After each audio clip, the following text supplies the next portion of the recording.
Hi, I'm Princess Hallier, and welcome to my podcast, Metaverse. Dedicated to the emerging world of the Metaverse, this podcast aims to demystify and unpack the possibilities of the digital future that's just dawning over the horizon. In each episode, I talk to leaders in this growing space who are forging our new reality, from innovators in AR and VR to futurists in crypto and space travel, to forecasters in business and tech. Together, we'll ask the question, what's next? Today, I'm joined by Allison Ferenci, co-founder and chief executive of Camera IQ. Founded in 2016, Camera IQ is the world's first augmented reality platform for camera marketing. Working with top brands such as Nestle, EA, and Atlantic Records, the company quickly and easily creates AR experiences for various social platforms, including Facebook, Instagram, and Snapchat. Through her exploration of the intersection between design, architecture, and human interaction, Allison became interested in how technology could bridge our online and offline worlds. Allison, it's a pleasure to have you on the show. Welcome to the Metaverse. Thank you so much for having me. Really excited to be here today. Since founding Camera IQ in 2016, how has augmented reality developed and how have you adapted to those developments? Great question. So at Camera IQ, we use a framework for both how augmented reality will develop, but also broadly how we see the metaverse developing. So that framework that we use is people, things, and places.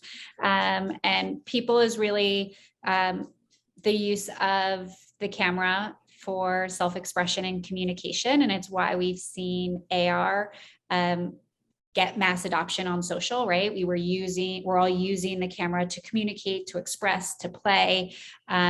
Things is how we can really be using the camera for AR, or even if we talk more broadly about XR, for utility. So being able to use it for product visualization, product try on, and also for digital goods, if we're talking kind of broad metaverse. And then places is kind of the culmination of how we can actually create these virtual spaces or overlays in our physical environment that really are kind of grouping people and things, right? So if we look at Nike Land, really is it is a people experience, right? We can play a game, but then we can purchase things from playing those games.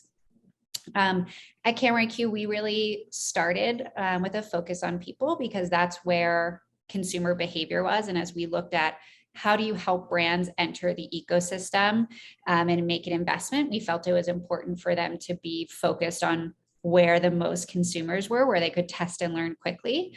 Now as a company, in addition to people, we're very focused on things. Obviously, the pandemic accelerated us living our lives through the lens of the camera, unfortunately.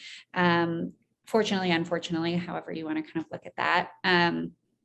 And the ability to transact through the camera. And so for us, we absolutely believe there's a time horizon to places at scale, but we see people and things as kind of a foundational, the foundational building blocks to that larger kind of metaverse vision I think we all share.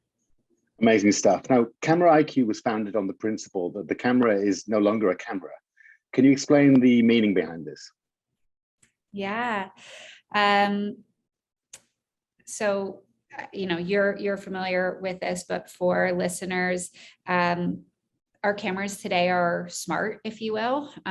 We have algorithms running that help cameras understand what it is that they're seeing, whether that's features of a face that help them recognize a face, planes, or we could talk about image recognition, object recognition, et cetera. But all of that data actually allows us to start to understand our world with so much deeper context and make the camera no longer just a passive kind of capture device, but a computing platform where we can, in the case of augmented reality, start to actually superimpose content into the environment that the camera is viewing. You describe the AR experiences you create as a crucial part of the metaverse. How is it so? Yeah, so Francis, if you had to guess how much data is uploaded to the internet every day, do you have any sense? I've got literally no idea at all. Um, I can't even hazard a guess at that one, I'm afraid. yeah. So there's 2.5 quintillion bytes of data uploaded to the internet every day. I should have guessed. I knew that. I knew that one. So that's 18 zeros. And for us, when we think about the metaverse is really the next iteration of the internet. At Camera IQ, we, or as myself, Allison, I believe the metaverse is going to be, is kind of in two primary formats. One is virtual reality, whether that's through desktop gaming console or even a head-mounted display. And then there's augmented reality, which the primary way today that we're engaging with those is through our mobile devices, but perhaps head-mounted displays in the future, perhaps holograms. I think there's lots of multimodal computing in our future. And so at Camera IQ, the reason we talk about the AR experiences that are being created on our platform as part of the metaverse is they're really just kind of the first keyhole into this world where we're going to be able to map content in a persistent shared way. And so they're kind of these discrete experiences that are, again, this kind of the first building block to any brand, person, business building their metaverse presence. Do you think the metaverse will upend traditional marketing and create a whole new model for digital marketeers? And if so, why is that? Yes and no. No, because today I'm going to use a term I'm not particularly fond of because it feels very marketing. But today marketers are required to be omni-channel, right? They have to meet their consumer everywhere, on every channel. In addition to that, brands or marketers are required to be authentic, right? So how they show up matters just as much as where they show up. And the reality is with the metaverse is we are building a metaverse or a multiverse, not a monoverse. You can't just build for a single platform and expect that to be it. Just like you can't just build your website and they will come. You have to, you're doing out of home, you're doing social, you're doing direct mail, you're kind of testing all these various channels to reach your consumer. In many ways, if not more so, the same is going to be true for the metaverse, right? How are you partnering to show up in other brands' worlds? How are you advertising? What is your native experience? So on and so forth. So for me, I think the biggest change will be for brands to recognize, just like they have to think about experience design when they're thinking about their in-store experience, let's say if they have one, or their unboxing experience, let's say if they're a D2C brand, they'll have to think through that when they're building interactive experiences, whether that's in AR or in a virtual environment. So how should brands today think about marketing the metaverse? What can they actually do to start? Yeah, well, I'm aggressively always going to say that, I think AR is the gateway to the metaverse. It's the best place to get started because, again, there's 1 billion mobile AR users today, growing at a 30% annual rate. So in terms of a brand, just test and learning, it's going to be your lowest barrier to entry. Even more so, test and learning on social is going to lower the barrier to entry and cost even more. And really, AR is just VR with the lights out. So anything you build in AR can be repurposed for a virtual environment. So really, that would be the place I would suggest getting started, is to think about how do consumers want to engage with you in AR. And to that end, I would think about it from how do you as a brand participate in a cultural moment through AR? So the same way, in the kind of silliest example is, it's National Donut Day. You might post a picture of Bart Simpson eating a donut on your Instagram. Well, could you reimagine that as donut glasses, or, something silly that actually just is speaking to a cultural moment that folks want to participate in, that's coming from your brand, to how could you be using AR in a product launch to showcase whether it's a physical product, in terms of product try-on or product visualization, perhaps you have a service, how do you perhaps your game, how do you start to give part of that experience over to your consumer through AR? Brilliant stuff. Do you have any strategic advice for brands on how they can plan for metaverse marketing in particular? You touched obviously on the donuts. Is there anything else you can suggest from a marketing standpoint? So I'm going to suggest this both from a marketing and commerce standpoint, but I think one of the best things a brand can be doing, and this is, I think both works for companies that are providing services, but in particular for companies that are selling goods, is to start digitizing your products. So many brands that we meet today don't have a digital library of their goods, meaning 3D models. And it's quite, can be an investment to go back and retro doing your library, but certainly starting to make that investment at the top of production, in my opinion, is one of the best things you can be doing, both for AR, but also for VR. Can you give some examples of some brands that are really getting it right in the metaverse and some brands that are failing? And what advice would you give to those brands? I don't think any brands are failing. I think any brand that's come on, there's some. Okay, we'll be kind. Let's talk about brands that are winning, and then I'll point to brands I think that could be improve their offer, taking in a more authentic approach. How about that? Okay. So in terms of, you can tell what line of business in. I'm like, I love all business. In terms, I think, of brands that are winning, to name some of our customers, Smashbox Cosmetics is a brand we've worked with for a number of years. And one of the things I love about their approach is they really are taking a full funnel approach to the metaverse. What I mean by that is, for them, it is people, things, and places. So they put just as much emphasis on how do we create moments for our audience and our fans to play with us.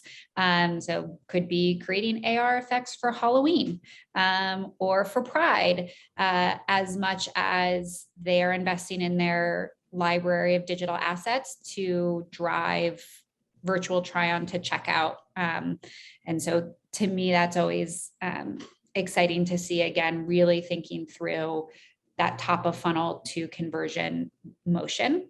I think music has been a pioneer in the metaverse space. I think, it's always music and porn are first movers on technology. See, I always say this as well. I'm glad you said that. They may not, to start, they may want a deal because you're working with artists, but really music has always been a pioneer in technology, and certainly in the metaverse. I know our first customer is Atlantic Records. We now work with every major record label to help them scale this, because every artist is publishing AR for every single and for their merch. And it's, but I think what's amazing is to also see artists, doing concerts in Fortnite, and really, there's Wave VR, really thinking about the future of music and fan interaction has been really exciting to see. I'm a fan. I did not work on it, just to make clear. I am a fan of, in particular, Vans World in Roblox. For two reasons. I can't skateboard, and it's really satisfying to have my avatar be able to skateboard and just kind of tool around. For me, I've gone into the experience more times than I would have ever thought. The other thing that I have found Vans is doing incredibly well is every time I visited the experience, it's updated. So most recently, when I went back, they had a pop-up with North Face. And I loved that they were thinking about this world as ever-changing, but also a place that they could pull adjacent brands into and create moments for their players. So that has been exciting to see.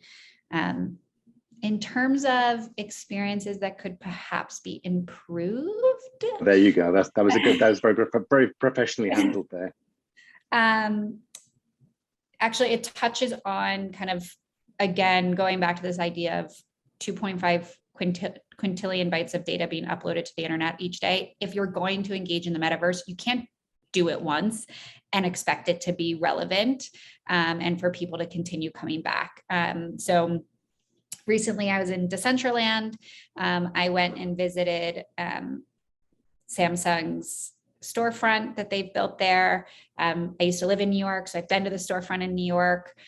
Pretty cool that the outside is a replica that felt interesting. But when I got inside, it was confusing. It wasn't directly connected to what they do as a brand insofar as their technology. And then oddly, there was a game that you played, and it was supposed to be, you're supposed to like execute and get these cardboard boxes that you were hunting for in by Valentine's Day, but I was playing at the end of February. So again, that kind of keeping it relevant and fresh and timely wasn't there. So I got there as a consumer and just kind of felt like, oh, they don't really care about this world that they've built. It kind of felt like showing up on a defunct website. So my takeaway there isn't great attempt. You wanted to create an interactive experience. You took something from the real world and brought it into the virtual, but in terms of keeping it fresh and timely, and the game itself was quite odd, didn't work for me personally. So I think that's right, and I think that it's about building that strategy as a permanent strategy, not just something you just touch on once, isn't it? You talked about However, if you are going to touch on it once, take it down. It's okay. Exactly. Like you can do a pop-up, but just don't leave your pop-up there unattended, if you will. I think that's right. You talked about being able to skateboard in the metaverse. There's a great number of things I can't do, so I'm very much looking forward to exploring all of those things in the metaverse. How do you talk about technology bridging the gap between the online and offline worlds that we all exist in? Do you think those worlds will ever actually be bridged? I mean, I think in particular, that's the promise of AR.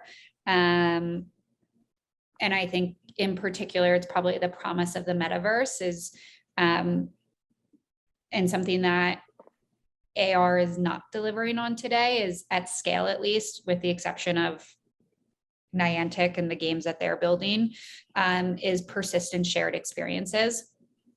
And what I mean by that is right now, the majority of AR experiences that I enter are just for me alone to experience.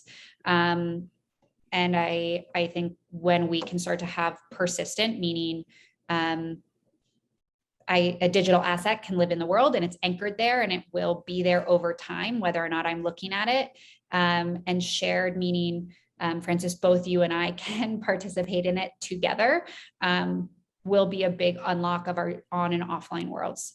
Currently, there's really nothing, I feel at least, more disruptive than when I pick up my phone in front of anyone. I'm essentially teleporting myself elsewhere.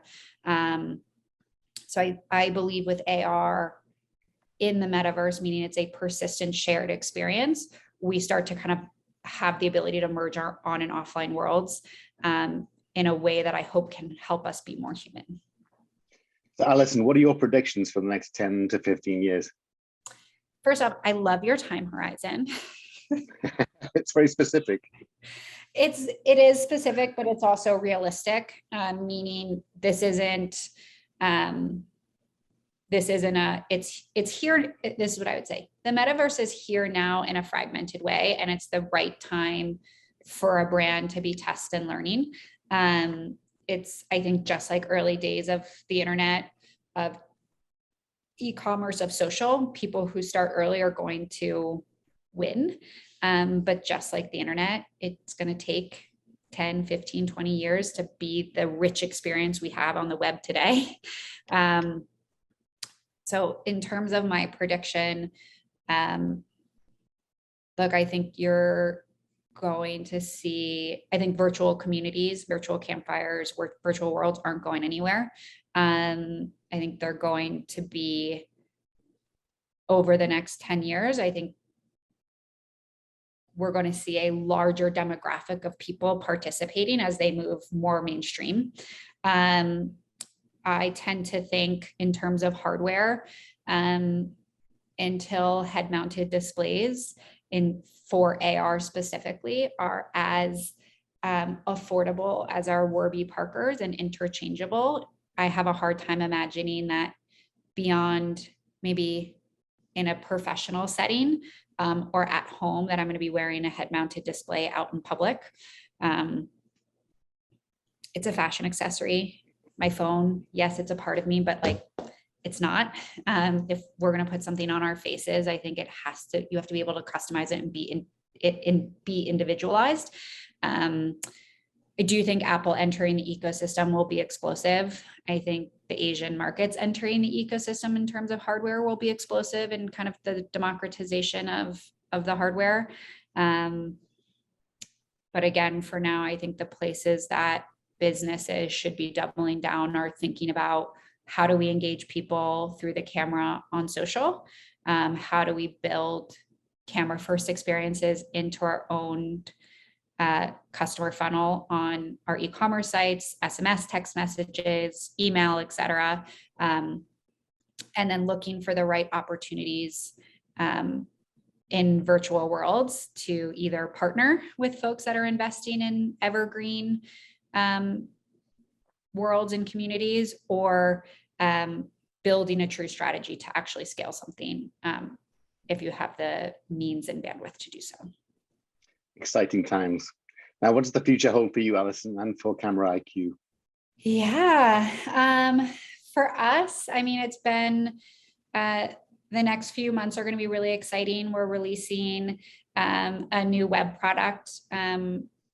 I think one of the things that's unique about our approach, again, is not just, hey, how do you integrate this into your e-commerce site, but making that flexible enough that you can invoke it through text, through email, on e-commerce, and making sure those are rich interactive experiences. So that broadening that distribution is something we're really excited about. And then the other, which, you know, I touched on, is VR, is just AR with the lights out. I think over the next 18 months, you'll start to see us explore how, in building AR experiences, those can be translated for virtual experiences. Great stuff. You've been listening to Metaverse with me, Francis Hellier. Thank you to my guest, Allison Ferenci, for a fantastic conversation. Tweet us at Metaverse Pod with any suggestions or feedback. And if you enjoyed the podcast, please do share a link on social media. You can sign up to receive an email when a new episode drops at our website, metaverse.fm.